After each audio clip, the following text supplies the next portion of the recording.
তো শনিবার কি করব মাথায় আসছিল না, তাই হঠাৎ মনে এলো সয়াবিন আলু পটলের তরকারি। তো প্রথমেই সয়াবিনটাকে সিদ্ধ করে নিয়েছি, আলুটাকে খোসা ছাড়িয়ে ছোট ছোট টুকরো করে নিয়েছি, আর পটলগুলোকে ছোট ছোট টুকরো করে নিয়েছি। তো তোমরা যদি এরম করে তরকারি করো তাহলে সব কোয়ান্টিটিগুলোই কিন্তু অল্প অল্প পরিমাণে লাগবে।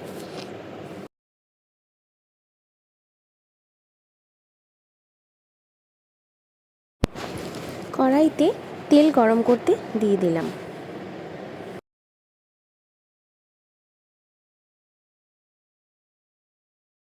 দিয়ে দিলাম জিরা ফোড়ন, দিলাম দুটো শুকনো লঙ্কা,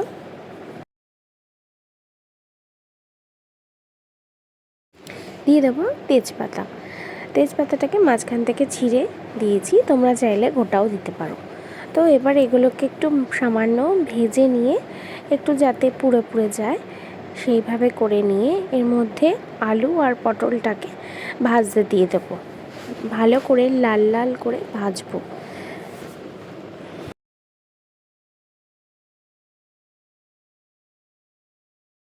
এর মধ্যে দিয়ে দেবো একটু সামান্য নুন আর একটু হলুদ, তাহলে তাড়াতাড়ি ভাজাটা হয়ে যাবে।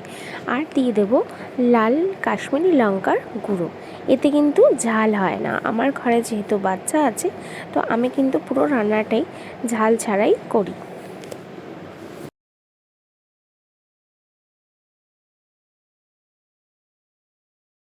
এদিকে ভাজা হতে হতে একটা মশলা রেডি করে নেবো, জিরা গুঁড়ো, হলুদ, লঙ্কা গুঁড়ো আর ধনে গুঁড়ো।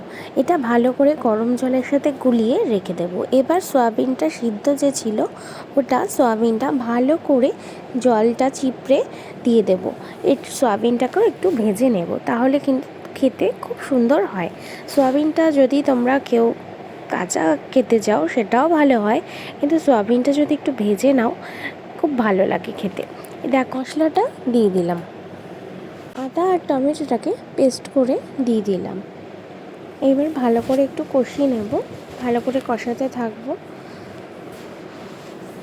দিয়ে দিলাম স্বাদ মতো নুন আর এভারেস্টের হিং, দিয়ে ভালো করে কষিয়ে দিয়ে দিলাম একটু উষ্ণ গরম জল। ভালো করে কষিয়ে দেখো কালারটা কিন্তু দারুণ এসছে। এবার গরম মশলা ছড়িয়ে একটু ভালো করে নেড়ে চেড়ে দিয়ে দেবো।